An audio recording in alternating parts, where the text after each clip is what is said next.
A gente encontra muitas vezes em vários lugares do Talmud que a palavra Shekhinah, a presença de Hashem, quando tem um minyan, tem a Shekhinah, no Beit HaMikdash a Shekhinah estava presente, é feminino. Shekhinah é mãe. Nessas horas Deus é mãe, vamos chamar assim. E a gente encontra, como agora no mês de Av, a gente se refere a Hashem como pai. Aquele que expulsou os filhos da mesa no sentido de a gente teve que ser expulso de Israel, o Beit HaMikdash foi destruído. A ideia de pai aqui nesse caso é aquele que adverte, aquele que disciplina. Porque como ele é o provedor, na medida que ele tira a sua providência, ele está castigando, ele está advertindo, enfim. Tá? E é o que aconteceu com a gente. A gente perdeu muita coisa com a destruição do Beit HaMikdash, com a expulsão dos judeus, enfim, com a diáspora, com tudo. E a ideia é de que o pai está doído. O pai também sofre com isso. E por isso ele precisa ser consolado. Ou seja, por mais que talvez a gente mereça, a gente fez alguma coisa para acabar merecendo esse tipo de advertência, tá? Mas para ele dói mais do que para a gente. Então ele também precisa ser consolado. E na medida em que ele vai ser consolado, e como é que ele vai ser consolado? Quando não precisar mais fazer essas advertências, a gente não precisar mais passar por isso, o Beit HaMikdash vai ser reconstruído, a gente vai estar de volta em Israel, vai estar fazendo aquilo que Hashem espera.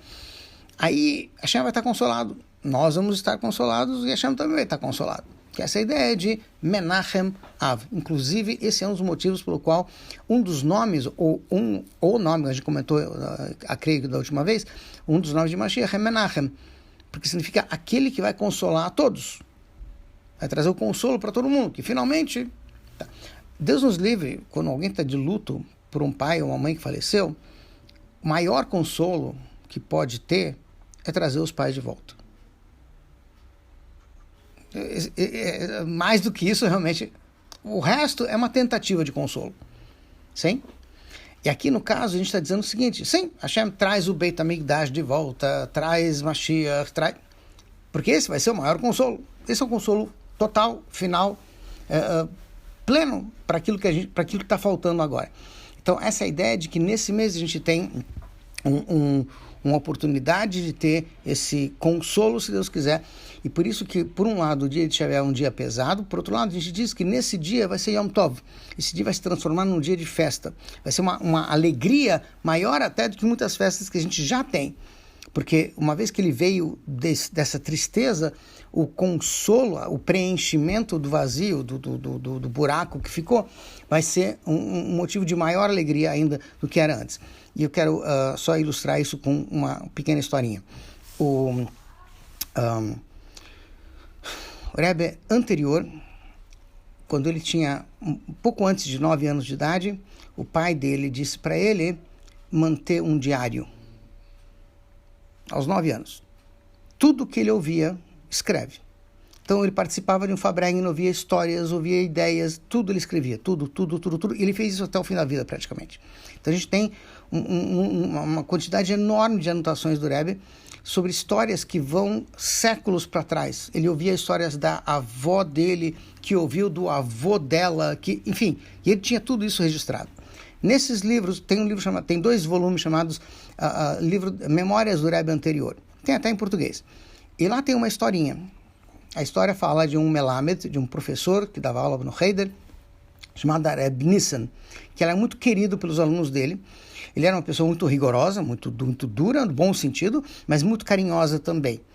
E é interessante, enquanto outros Melamed precisavam apelar, às vezes, para, entre aspas, a palmatória, ou ter que aplicar algum castigo físico para os seus alunos se comportarem, ele não precisava disso. Quando os alunos começavam a sair um pouco do esquema, ele só apontava, só insinuava, tá lá a palmatória, e o pessoal se tocava, opa, a gente fez besteira, e paravam. Enfim, havia uma relação muito boa entre ele e os alunos adoravam ele. Interessante, ele tinha muito sucesso com os alunos, mas não com o filho. Por quê? Provavelmente porque ele passava uma boa parte do tempo fora de casa, ensinando outras crianças. Ele não teve tanto tempo, talvez, para se dedicar ao filho dele, que era um bom garoto, mas era um garoto levado, enfim, como outros garotos por aí. E eles viviam numa aldeia, num shtetl. Então eles viviam com as galinhas, com os carneirinhos, com os cabritos, enfim, com um monte de animaizinhos. E o filho dele, como ele voltava mais cedo para casa e a mãe estava ocupada, então o filho dele não tinha muito com quem brincar. Brincava com as galinhas, brincava, mas as crianças às vezes não têm muita noção. Então ele simplesmente maltratava os bichos. Puxava as penas da galinha, enfim, corria atrás, fazia um estrago danado com os bichos, maltratava, mamãe maltratava os bichinhos. Mas o pai dele nunca se deu conta disso. Até que um dia o pai dele voltou mais cedo e viu o filho dele maltratando os animais. Ele deu uma bronca muito bem dada. A Torá diz que tem tsar balechaim, não pode deixar o animal sofrer. É proibido, Hashem não quer, enfim. Deu uma bronca no garoto. E imaginou que dali para frente as coisas iam melhorar. Acontece que teve mais uma vez em que o pai voltou e viu o filho maltratando os bichinhos. Então, o pai, muito calmo, disse para o filho, vem comigo. E o filho acompanhou o pai até dentro de casa. E o pai disse, eu já lhe avisei, que isso não pode ser, isso não se pode fazer. Um Yehudi não pode maltratar os animais, nem as pessoas e nem os animais. E você não me obedeceu. Então, eu vou ter que te fazer aquilo que eu nunca imaginei na minha vida que eu ia ter que fazer para um filho meu. Baixa as calças aí. E tirou o cinto e aplicou uma surra bem dada onde tinha que dar. O pessoal não precisa explicar em maiores detalhes, que acho que o pessoal já entendeu.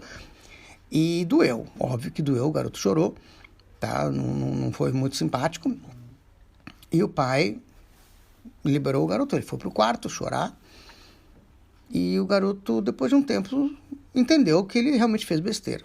Que não deveria ter feito o que ele fez. Para o pai dele fazer uma coisa dessas.